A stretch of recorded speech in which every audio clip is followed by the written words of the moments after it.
Fantastic. Thanks so much, Leanne. Thanks everyone for joining us this evening.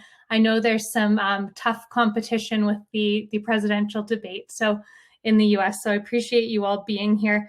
I'm excited and honored to be moderating the Vancouver Startup Week panel. We've got great panelists and we're going to be discussing diversity and inclusion, as Leanne mentioned, and how to articulate D&I internally and externally. Based on what I saw earlier this evening, this is so much better than moderating a presidential debate. Talk about a thankless task. With many of us taking part in this event virtually, I would like to acknowledge that we are grateful to be gathered on Indigenous land. I am grateful to be on the traditional, ancestral, and unceded territory of the Musqueam, Tsleil-Waututh, and Squamish peoples at my home in Vancouver. From responding to Black Lives Matter, to supporting Indigenous rights, to ensuring your workplace is accessible for all, however modest that workplace may be. It's important for companies to not just talk the talk, but walk the walk. I know this all too well. I'm legally blind and have found myself in countless situations where a few simple accommodations would have made my life and my job easier. In short, I really do try to live the walk. I will admit that I rarely share my disability with new acquaintances, mainly because I have learned to deal with it on my own. I am unable to drive, for example, and when work requires driving, I have no expectations that it will be accommodated, and I'm not bothered in the slightest when challenges come up. I can hail an Uber now thanks to ride sharing. I can check the transit. I'll get on the bus, ride a bike, and I'm used to mitigating these challenges. On those occasions when I do share my disability with clients or members of the community, I am filled with appreciation and admiration when it is acknowledged and accommodated. Be it with better lighting or larger type, using black pen instead of blue pen for manual markups, or with the kind offer of a post-meeting Uber or a ride if it's been a long day. There's plenty of talk of creating a diverse and inclusive environment, but actions do speak louder than words. For startups, identifying how your company can create a diverse and inclusive environment is essential to developing your culture and guiding your overall purpose. Amid the COVID-19 pandemic, it is the purpose-driven, adaptable, empowered, and resilient companies that will survive and ultimately thrive. We see this a lot in our tech ecosystem.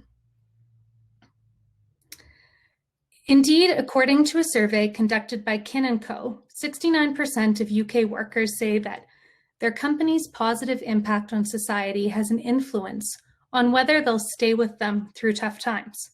At the same time, a recent Gallup research report reveals that organizations with low employee engagement scores experience 18% lower productivity, 16% lower profitability, 37% lower job growth, and 65% lower share price over time. So you can see that there's proof points for why this is important.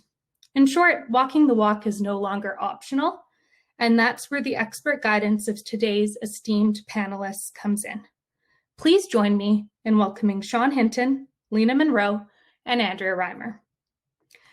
In terms of the run of show for today, we're going to have 45 minutes of guided discussion. I'm going to introduce our panelists shortly, and then we'll have 15 minutes at the end where Leanne mentioned to use that chat function, and we'll pull questions from there. So before we begin, I'm going to give you a short breakdown of our esteemed panelists, and they really are a fantastic group of individuals. So please join me in welcoming them. First, we have Sean Hinton. Sean is the founder and CEO of SkyHive, as well as the co-chair of the Entrepreneurs Circle of the Canadian American Business Council. With a career spanning 2 decades, Sean is an experienced corporate CEO and an expert in labor economics and global business. Sean is a recognized thought leader and innovator, having invented an emerging methodology called quantum labor analysis that produces breakthrough knowledge on labor markets and insights on the changing nature of work.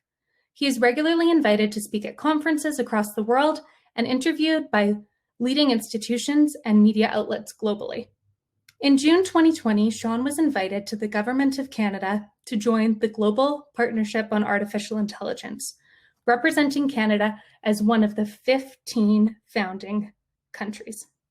Prior to founding SkyHive, Sean was CEO of a $250 million global company with 500 employees and 23 global offices. Please join me in welcoming Sean. Next, we have Leena Manro.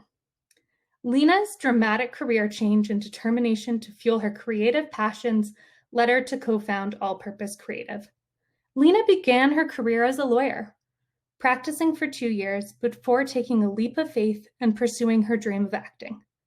Growing tired of the stereotypical roles given to South Asian women, Leena started I Can't Believe It's Not Butter Chicken, a sketch comedy show that illuminated the truths of being a modern South Asian woman in film in Canada.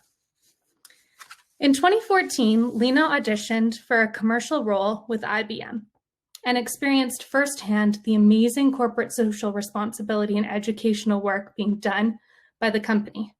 Realizing that her passion for D&I could reach a new audience, Leena co-founded All Purpose Creative and started writing, producing, and creating corporate content full-time. The company founder wears more hats than the crowd at Royal Ascot. Fast forward to 2020, and the creative agency is a certified B Corporation, developing corporate and social responsibility tools and solutions for many Fortune 500 companies and multinational organizations. And next, we have Andrea Reimer. The first time I met Andrea was when I was a student at the University of British Columbia planning the Commit to Sustain conference, and it was a pleasure to have her join us at that conference, and again, a pleasure to have her here with us this evening. When Andrea and I first met, she was already amassed nearly 2 decades of experience on the front lines of the public and nonprofit sector as a skilled communicator, convener, and strategist. After founding her own consulting practice in 1997, leading a national nonprofit organization for a decade, and serving on over a dozen philanthropic, nonprofit, and financial boards, Andrea served in elected office at the City of Vancouver for 13 years, first as a school trustee and then as a city councillor, where she helped modernize urban policy to support just, green, engaged, digitally connected cities. In 2018, Andrea was awarded a prestigious Loeb Fellowship at Harvard University's Graduate School of Design. A year later, she became the inaugural Policy Practitioner Fellow at UBC School of Public Policy and Global Affairs. In addition to her consulting practices, she currently holds positions as a professor at UBC, where she teaches about power and public policy, and as an instructor at Simon Fraser University, where she teaches both public engagement and renewable energy policy. Andrea was born in Saskatchewan to a long line of Cree, Métis, and Kainai changemakers, was adopted into a 4th-generation BC family, and currently lives in East Vancouver. So we truly have an esteemed group of panelists, so let's get started with some of the critical questions you should be asking and discussing as a startup to make sure that D&I is at the core of your strategy and that you're able to articulate it internally and externally, and we'll obviously hold some time at the end for questions. Andrea, I'm going to kick off the first question to you. What does D&I mean to you, and what are some of your kind of opening thoughts for the group? Yeah, well, thank you. And thank you so much for having us and convening this discussion. I know there were large parts of my life as a policymaker that I would have dreamed that at any event, but particularly Startup Week or areas that I feel like startups have the most ability to embrace innovative and cutting edge things, and yet are so slammed with just surviving sometimes that it's hard to imagine embracing this. So it's an interesting discussion I think we're going to have about how you kind of marry need with capacity here, and then latent ability to do it. So diversity and inclusion, I think the diversity side is fairly, okay, maybe I'm making a huge assumption here, but I think one can imagine what a diverse company looks like, or a diverse group of people. You can quantify it, you can have metrics around it, you can record and report out on those metrics. I think the challenge on a lot of the diversity and inclusion is really on the inclusion side. So hitting the diversity targets is one thing. Having the people come in, as you were talking about, Kathleen, and feeling included and valued and meeting people where they're at is really where I think the sort of here of D&I work, and where I'm hoping we can focus a lot of our discussion today. It's not to say that there's not a lot to do to begin with on the diversity, the planning, and the acting. But if you don't have leadership bought in around actual inclusion, and you're not meeting people where they're at around truly partnering to figure out how you're going to include people and value them, then you don't really have a D&I plan. You just have some check boxes marked. That's a great point, Andrea. Maybe we'll turn it over, Sean, to you, and then yourself, Leena, as two leaders. Leena, yourself at kind of a smaller company, and Sean, maybe you can speak to your role when you were at the 500 plus company, if D&I was important, or even in your role now. I think you'll have interesting comments there. Yeah, thanks, Kathleen. So I came from an industry prior to launching SkyHive that was frankly the opposite of D&I. And I actually learned through what not to do, how to implement. Now, I don't put that responsibility on the company that I led. I put that responsibility on the industry at large. But I agree with Andrea that having the opportunity with a under 10-person company is probably the greatest opportunity to drive D&I initiatives, because it's a small company. You're just getting your governance roots in place. You're just getting your culture and values in place. And for me, in terms of when we started SkyHive, we started at the governance level. And so we are also a certified B Corporation. We brought in board members, stakeholders, shareholders, and the broader village of SkyHive in terms of vision and mission alignment to certain goals that we have, and D&I being one of those. So I think there's a great opportunity for startups to basically say, we are making this commitment and we're starting at a governance level, because when it starts at a governance level, it's going to grow with the organization. Fantastic. And Leena, I know you recently were certified as a B Corporation. Maybe you can piggyback off Sean's comments there.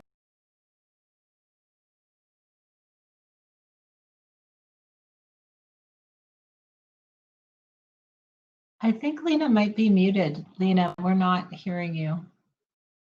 And what are your goals? So I'm just kidding.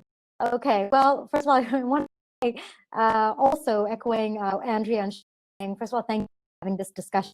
It's so important. Discussions like this help keep it more than top of mind, because I think what's critical in D&I is to a place where it's not even a thing you need to talk about. It is just a part of who you are. We certified as a B Corp. It's part of the fabric of who myself and one other male partner. We create the leadership team of a 30+ organization here.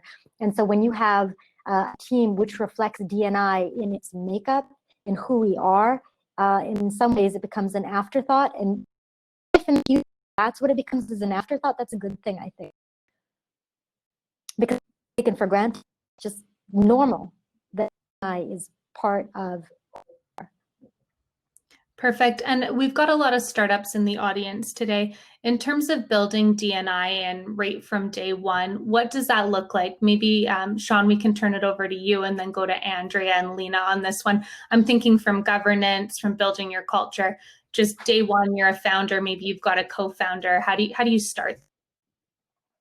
So the process that we went through is we made the commitment from day one, and what that commitment entailed in terms of details is pursuing B Corp. Now, B Corp, there's all sorts of perspectives on the validity and value of a B Corp for various types of organizations. But one thing is a standard. I came from an industry previously where we had what's called ISO standards, and so we would go through annual audits of all sorts of parts of operations of our business to ensure ISO compliance. And what having a certified B Corporation standard means is that you're going to go through audits. You're going to have to talk, or you're going to have to walk your talk. And what that starts with is a change to the articles of incorporation of an organization. So instead of an organization only delivering to shareholder value, the articles of incorporation are switched to say we are delivering to the value of not only shareholders, but society at large. And why that's really important is that means that if there's a change in ownership, if there's a change in the board, if the CEO goes away, that those articles of incorporation stay in perpetuity until such time as there needs to be some sort of resolution to change it. And that's a very, very important first step for all startups. And you can be making those changes to your articles without being a B Corp. And literally it's a one-page legal document with your board sign off. So doing that right away is an excellent first checkbox to getting started. Andrea? Sure. Yeah, I'll jump in. I think that's great. And the next thing I would say is that, yeah, I'm trying to think about how to unpack this in the smoothest way or the simplest way. All of us have biases, right? So we have explicit biases that we might state on the record, their values and beliefs that we put a lot of time and energy into developing and evaluating and thinking about. We also come not pre-packaged, but it happens when we're so young that by the time we're consciously moving about in the world, we get this set of implicit biases, right? They're put there by culture, they're put there by the way in which we're socialized to the world around us. Gender, race, ability, whether women are good at things or men are bad at things, or all of these things become hardwired in. You can de-bias yourself, but if you're unaware of your biases, it becomes impossible to do.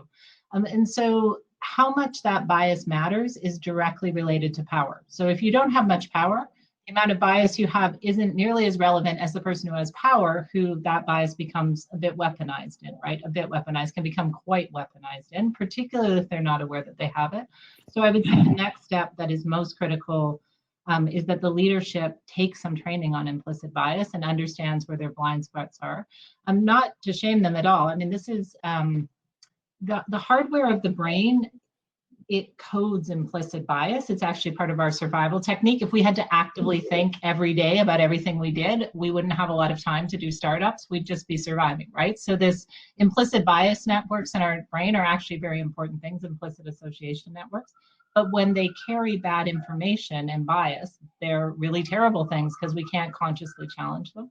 And it's just software that's running on hardware. We can decide how to change that, right? We can decide that rather than when we see dark skin, our culture wants us to think of the word dangerous or unsafe, that we can change that over to very safe or welcoming or whatever word you want it to be. I have a trans child who was born with an observed gender. So I have a pronoun in my head related to my child. My child came out as trans in their early teens. So I had to change that neural pathway, right? I had to go from one set of pronouns over to another set of pronouns. It sounds very difficult, I'm not gonna lie, it was fairly difficult.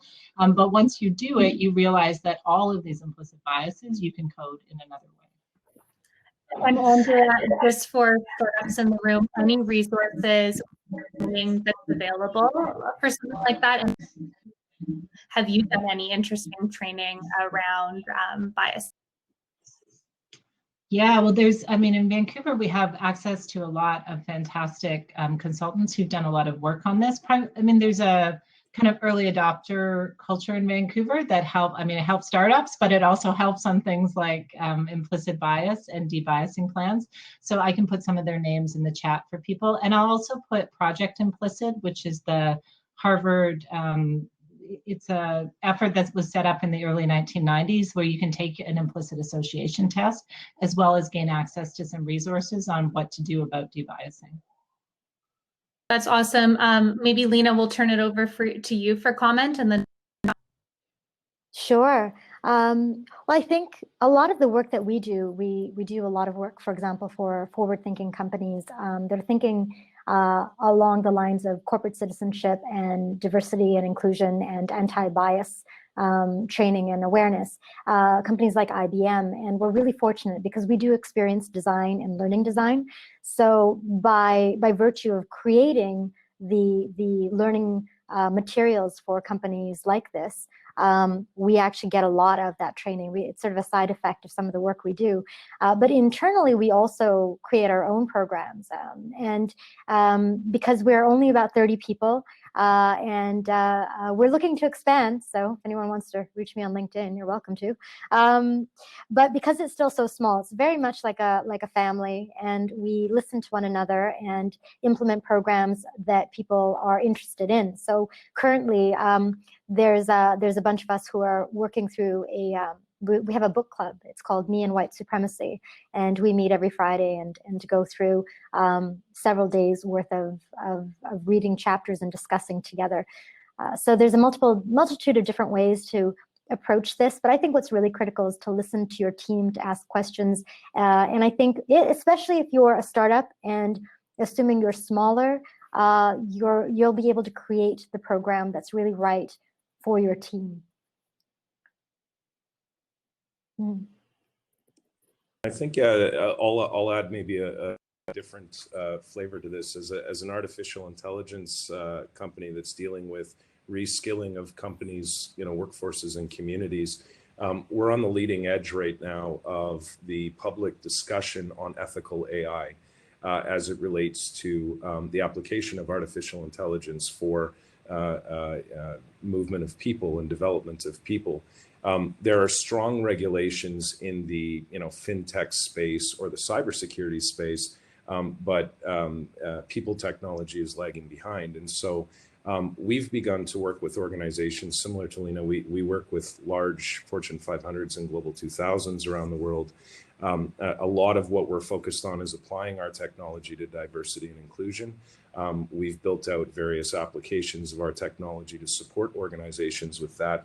But one of the interesting things that we're emerging into is now starting to look at data, people analytics data, as it relates to the deeper elements of the diversity and inclusion. And so really starting to get deep into data that's never been looked at before through this lens, and starting to put together best practice interpretations of that data, working with various consultants to start to lead organizations down a path of a much deeper understanding of D&I within their own organization, in terms of Andrea's point at the beginning on sort of metrics and KPIs.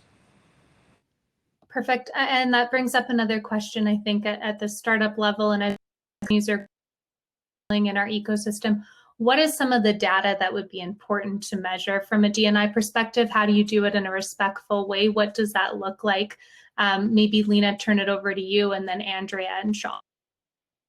Thank you. Well, there's actually a lot of rules within HR that I don't know if I want to use the word limit, but there are some restrictions and restraints.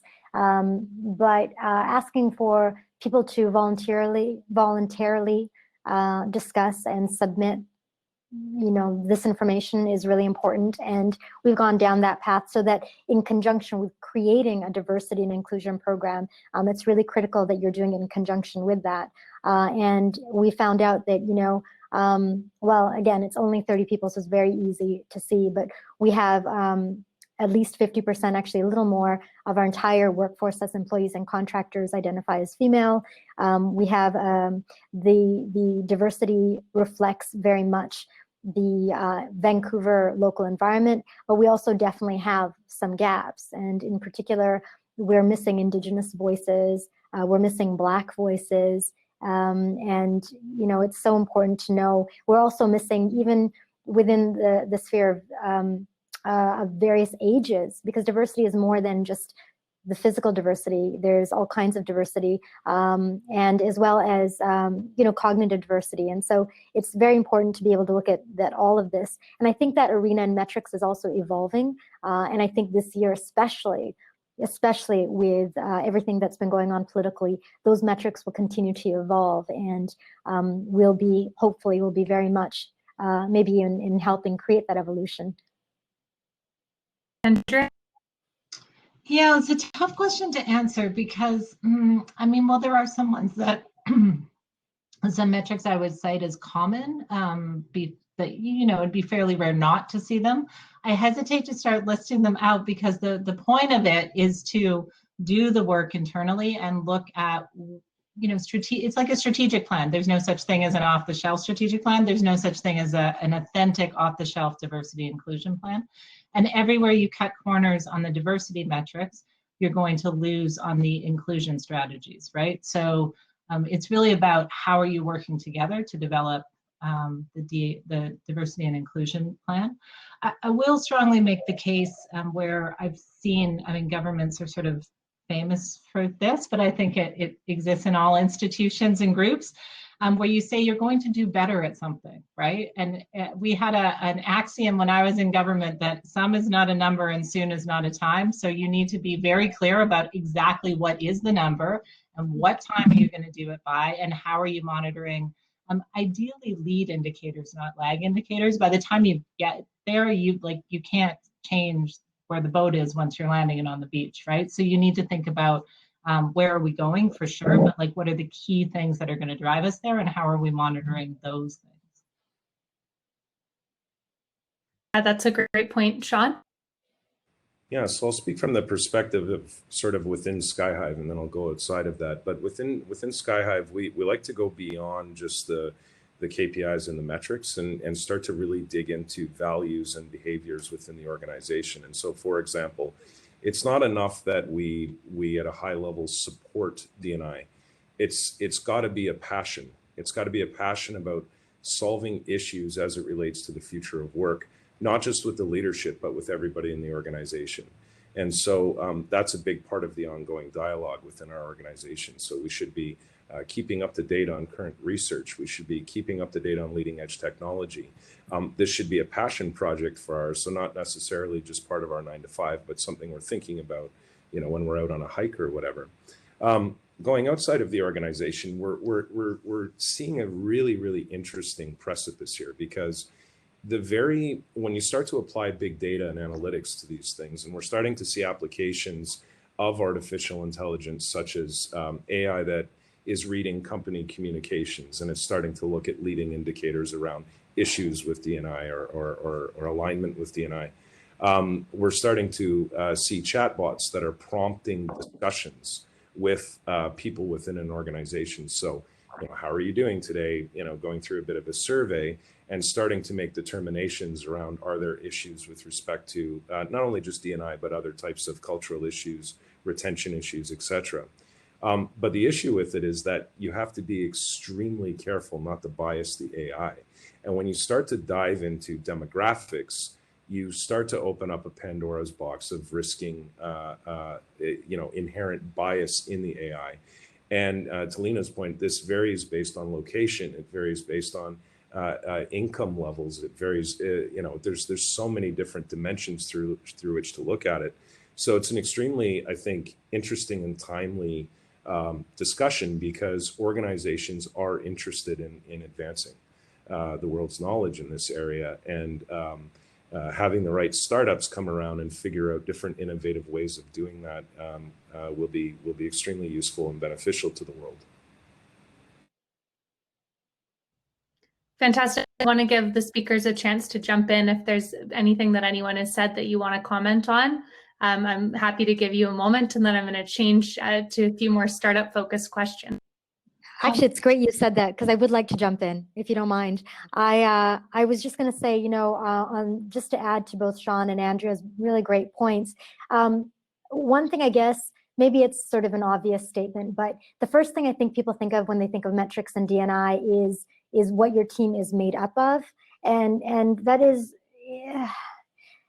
Yeah, it's something, Andrea, you said earlier, that's a little bit troublesome, because then you can get into a trap of just ticking boxes, and you don't want to do that. You want to make a difference and make an impact. And oh gosh, it's such a complex topic, but diversity and inclusion shouldn't just be what you look like. It should be truly, truly who you are and what you do, the projects you work on and the impact you make and your intentions behind it and why you're doing something.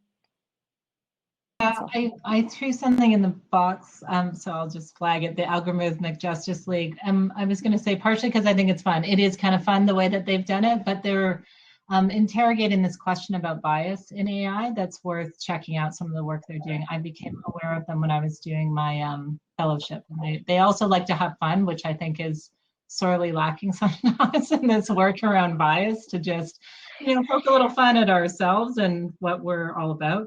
To Leena's point, like, it really is about the way you do the work, right? I think back, how many times did I hold lunch meetings with people during Ramadan who are Islamic, right? Like, it's kind of, so then when I say that, people are like, oh, okay, so we need to make sure to know when Ramadan is and not hold lunch meetings, right? And that's sure, yes, but that's not exactly the point. The point is, like, why wasn't there a structure there for me to flag and know that, right? And part of that is that we all perceive our own culture as neutral. We believe ourselves and our institutions to be culturally neutral. They're not at all. They're like completely steeped in whatever culture we come from, right? So this is where this issue of self-awareness just becomes so important. If you can't identify the cultural practices that you've infused into your organization by virtue of the fact that you hold them, you can't possibly make space for other people. So it really needs to come with that confronting of, like, self-awareness around what those are. Perfect. This is great discussion. I'm sure it's going to prompt a few things when we open up the chat for the final 15 minutes there. A question that I have, I guess, from the startup perspective is, how do you get everyone in the company to come alongside with a D&I program or strategy when you're rolling it out?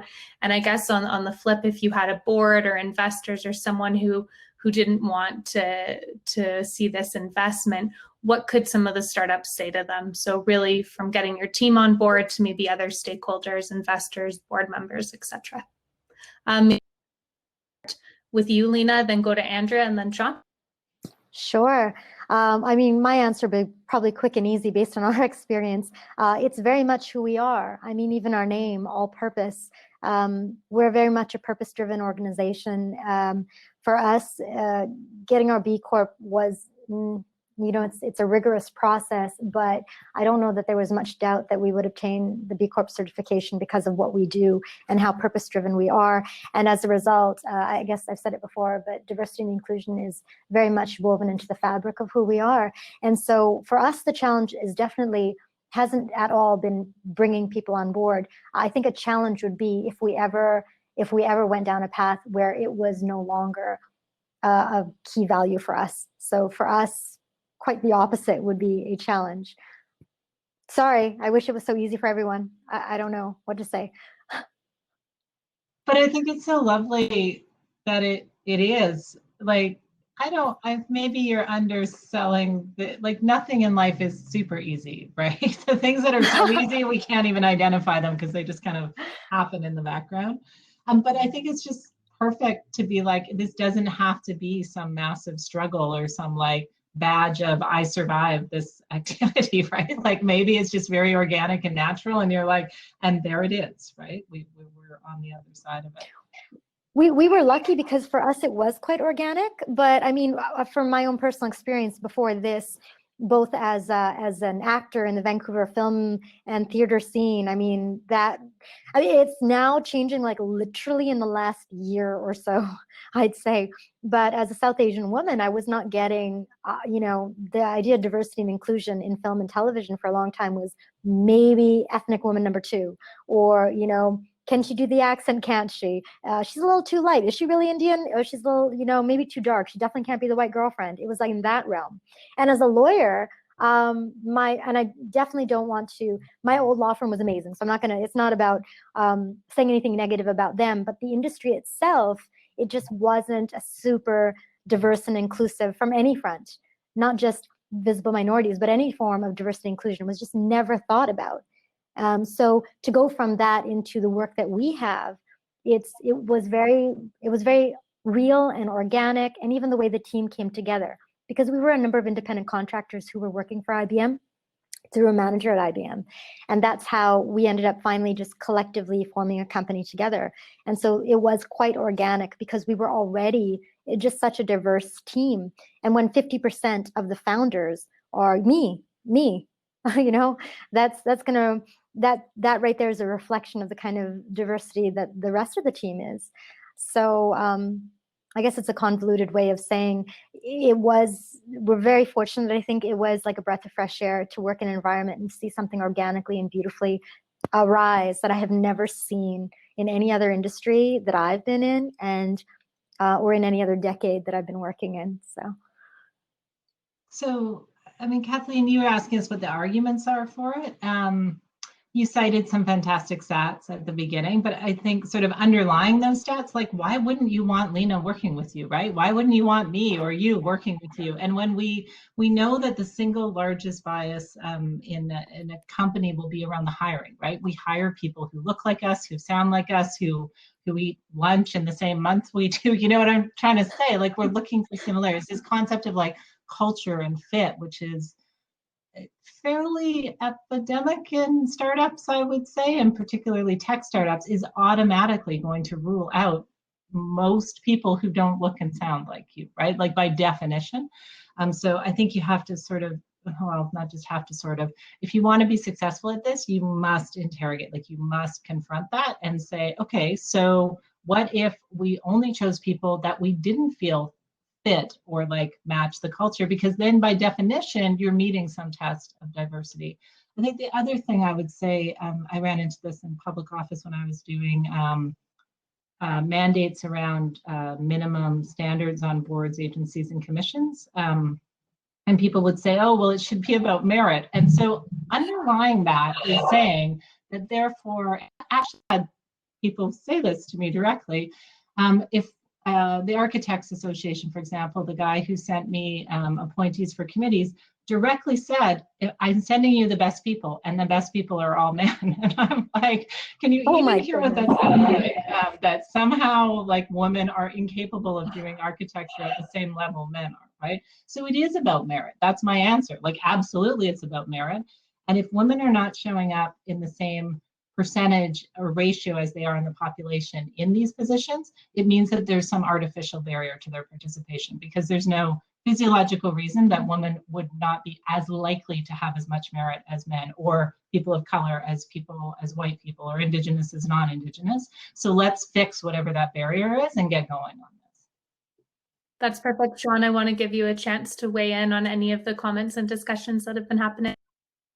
Yeah, I mean, I think as it relates to a startup and to your question, you need to Leena's point, you either are or you aren't committed to impact. And when I mean impact, I'm talking about broader impact. I mean, SkyHive's mission is to advance economic empowerment and livelihood. Within that is D&I.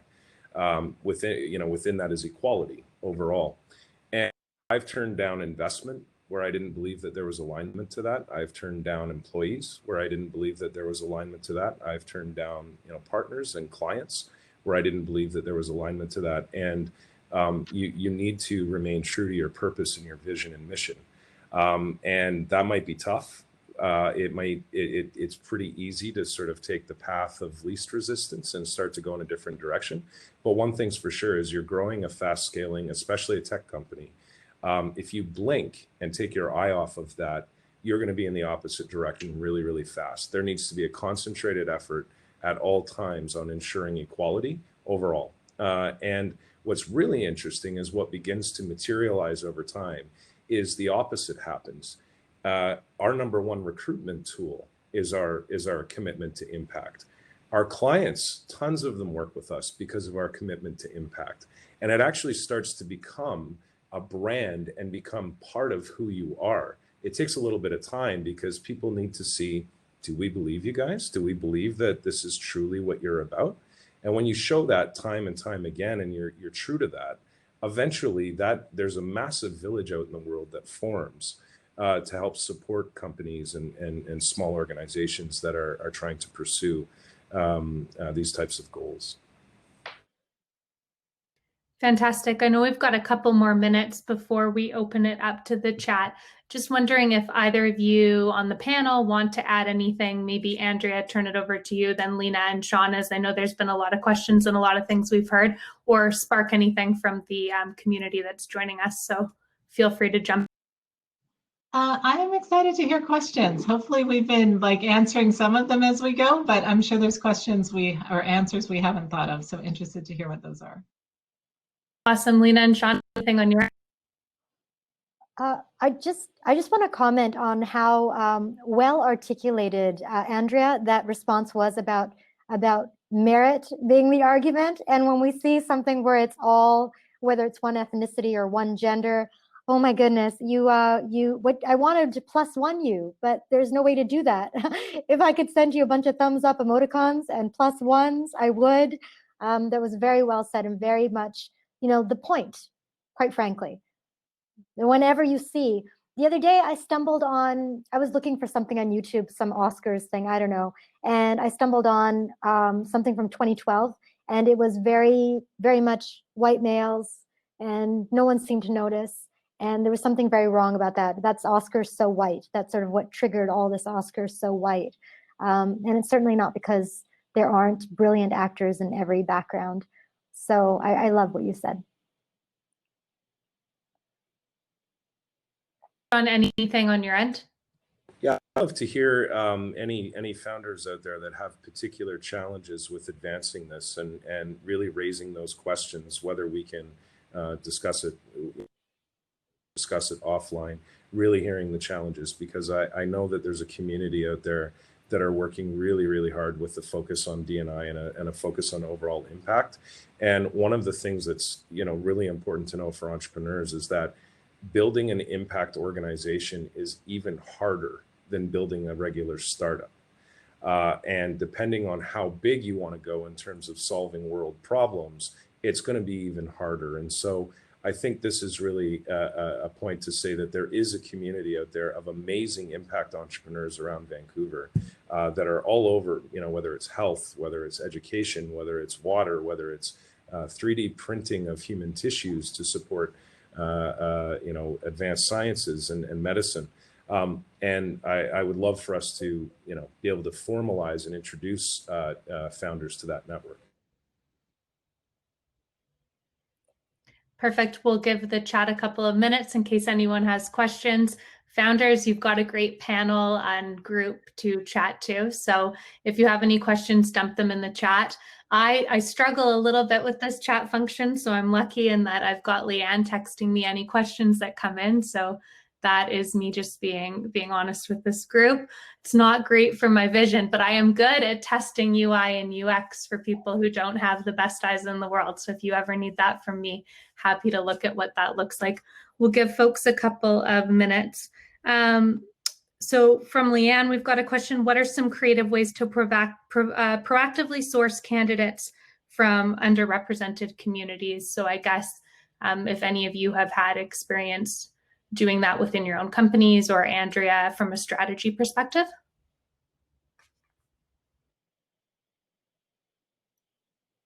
It's a challenge of who's gonna jump in on this. I needed to cough, so I didn't.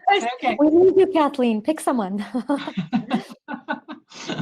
I can jump in because I think I probably have the least to contribute from a startup perspective. So I can just say broadly that the experience of a large institution, so UBC, the City of Vancouver, as 2 examples, school board, there is not a lack of underrepresented communities applying. It's that they're not making it through the application process, often not even making it to the interview, and then in the interview, even more are going to get weeded out.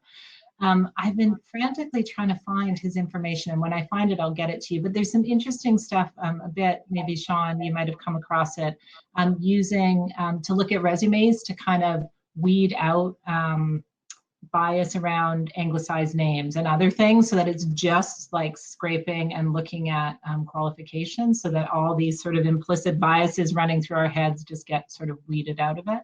But I'm curious to hear from a startup perspective, if you're not getting people outside of the sort of, fairly narrow box, then that I'd be interested to know, because it would surprise me. And if that's happening, I'm guessing it has something to do with the way, where and how you're posting information for people.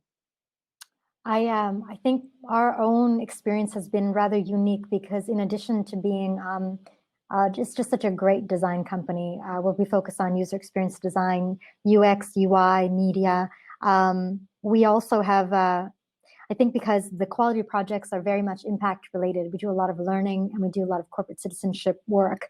And similar to what Sean said, it is very hard, more challenging to have an impact driven organization. But but it's a lot more fun and a lot more rewarding. And here's a side effect. We've got really high retention. Our retention is in like the high 90s. And so we haven't had to source a lot of new talent because when people come on board, they stay.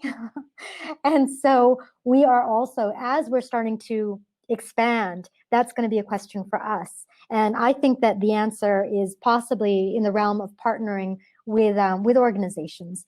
There are many organizations in the city, and possibly starting to source candidates that way. I believe on our LinkedIn, we're going to be posting some positions, and that this is sort of new for us to actually be sourcing so much from outside, because we've actually gone to a lot of design schools, and that's how we've done some of our hiring.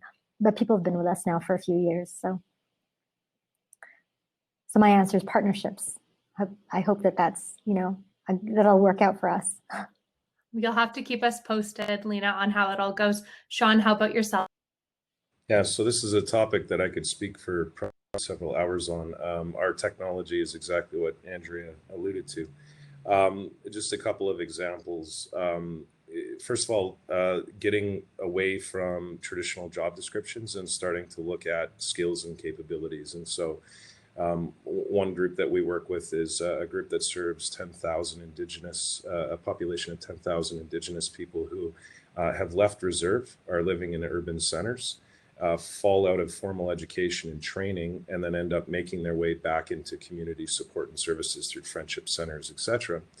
And we've worked to map experiential learning within those communities to traditional labor market skills. And so if you're a hunter, or you're caring for the elderly, or you're cooking, or you're creating music, you have a set of skills in those experiences that need to be applied to the overall labor market at large. Our feeling is that employers don't necessarily have a natural view of somebody's capabilities. They just have a natural view of what they're used to, which is a resume and a job description. But the good news is that technologies like ours and lots of others are coming online that are starting to pick these things apart and go much deeper into somebody's true abilities and gifts and potential talent over time through reskilling pathways. That's number one. Number two, and it's a big one that I'm a public proponent of, is the democratization of skill pathways. And so what I mean by that is we now have abilities to show people, every person on planet Earth, if I am a frontline worker at a large retailer today, how can I become a doctor in the future? Doesn't necessarily mean I'm going to get there. And there's a ton of issues and barriers that exist. But even having that ability to have that pathway visible to somebody is now beginning to enlighten them in terms of these are the types of programs I can access. But what it also does on the other side is it enlightens policymakers, and it starts to reveal the gaps. And so, for example, one of the partnerships that we have, we've done a deep study into the socioeconomic integration issues of newcomers and starting to see the real problem in terms of systemic issues that are resulting from our own policies that we're creating. And so now beginning to open up the dialogue on that. So lots of stuff to talk about there. That's fantastic. And I know we're going to share contact information in the chat. So if anyone wants to, the brains of the lovely panelists, you have that option as long as they're comfortable sharing it in the chat. We do have another question, and this one comes from Liz Hunter. I'm curious which reference recommend for sourcing stats and validating D&I related material. For example, are there training or certification organizations that are generally approved by a diverse group of people? So that is the question. Andrea, I'll turn it over to you first for this one, and then Leena, and then Sean.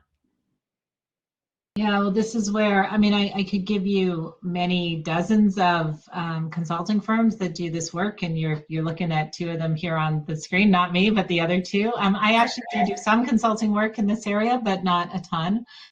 Part because I think you do need, I might have some aspects of diversity, but I am not diversity, right? I only can check so many boxes as one person, and I'm a one-person outfit. So I would definitely look for firms like Leena's and Sean's that have the ability to bring in quite a few perspectives into it. I put a couple in the chat box earlier, and then there are like UBC, for example, has an Office of Diversity and Inclusion, which produces quite a lot of resources and makes them publicly available, as well as research that it links into. So you're not on your own, let's say, and you don't necessarily have to do the first step to go pay someone to do it, but you can look at some of these off-the-shelf things, think about how it relates, and then pay for the fine tuning as opposed to the sort of the broad brush at the beginning of it. Leena? Well, I think, on the heels of what Andrea said, I think you've provided some really great sources. And yeah, we are a team that actually does a lot of diversity and inclusion. But I would also suggest it depends on how big your entity is, how many people you're trying to serve, how deep you want to go. If you're small enough, and many startups, they tend to be, I would suggest even starting off, like as I said, we are an organization that studies this in great detail to create programs for other entities and for other organizations. But our own team wanted to have an intimate book club. And so that's where we're at now. And there's nothing wrong with starting there, as opposed to getting a giant badge that you can shine or a certification. Sometimes just having those really personal conversations about for us, the topic right now is race. But there's all kinds of topics within the realm of diversity and inclusion that merit discussion and delving into further. So I personally would recommend a bespoke solution, one that really serves your people. That's awesome. Sean, how about you?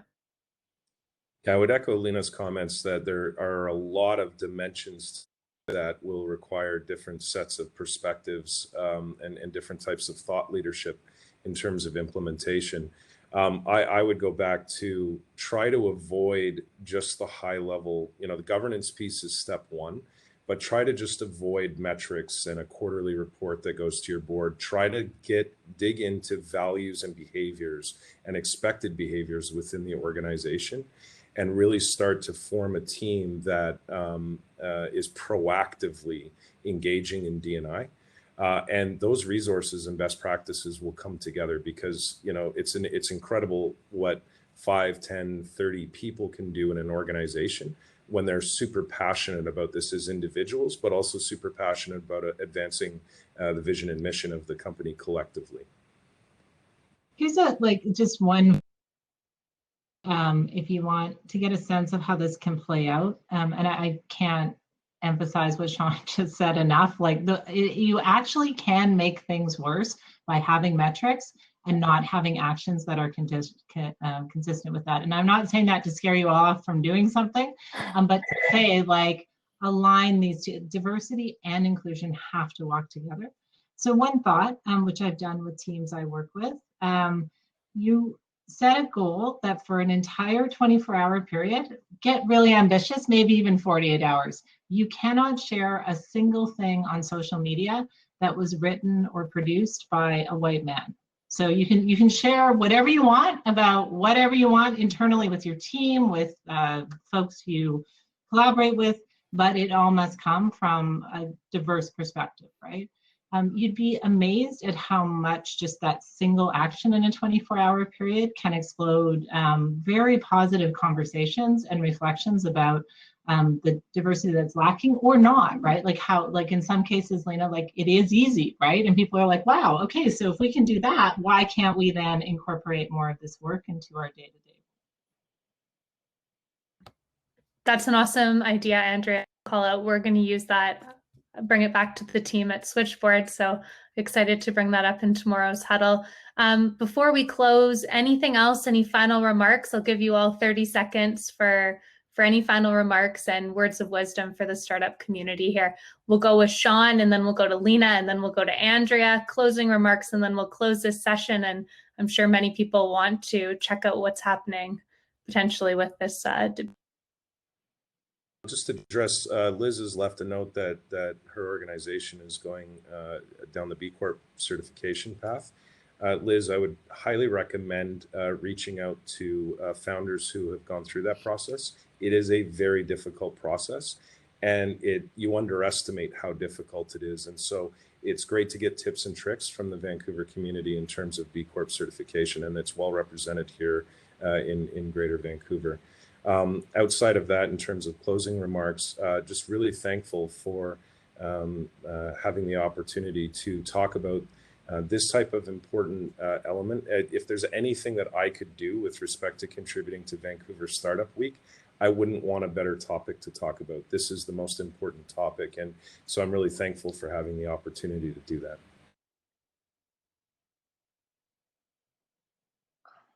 I agree. Thank you so much for having us. This is an incredible topic, one of my absolute favorite topics, something I'm very passionate about. I'm so glad I didn't just start crying because recently, especially with what's happening in the States, you know, oh my, some dark days are possibly ahead, and that makes it even so vital for us to do this work. Our team, we're experienced designers, we're essentially problem solvers. I think everyone is a problem solver, though. We just kind of do that for a living. And in order to solve problems, you've got to have diverse perspectives and diverse opinions that come from diverse people, diverse experiences. And so my suggestion would be to dig deeper and ask yourselves, if you haven't already done so, but really ask yourselves and your teams why. Why is it that we want to be diverse? And you might be surprised at some of the answers that you unearth, and use that as your North Star. Thank you. Like, as I said at the top, I've dreamed of being invited to talk about this because somebody wanted to proactively make space, right? It's not because of some crashing, halting moment that was painful, but because we should push forward on this. I'll say two things to close. That the first is that it's not about making room in your startup for people to be able to do what you're doing. It's making space for them to be themselves and for that to be valued and contributed. So important to just hold that, because I think it can, there can be a little squishiness in that sometimes, right? So just set it as an intention that that's what this is about. And the last thing I'd say is about being uncomfortable. If you're doing this right, you're going to be uncomfortable. So just embrace that, right? There's going to be uncomfortableness. Either I'm going to be uncomfortable because there's not room for me, or you say things that make me very uncomfortable because you don't acknowledge multiple perspectives, or you're going to be uncomfortable, right? So generally it's people that look like me and Leena and Kathleen who are uncomfortable. So if you want to make more room, you're going to need to own some of that uncomfortableness, and that's okay. We can help you through it. We have plenty of experience being like that, and happy to support you so that we can all get to a better place with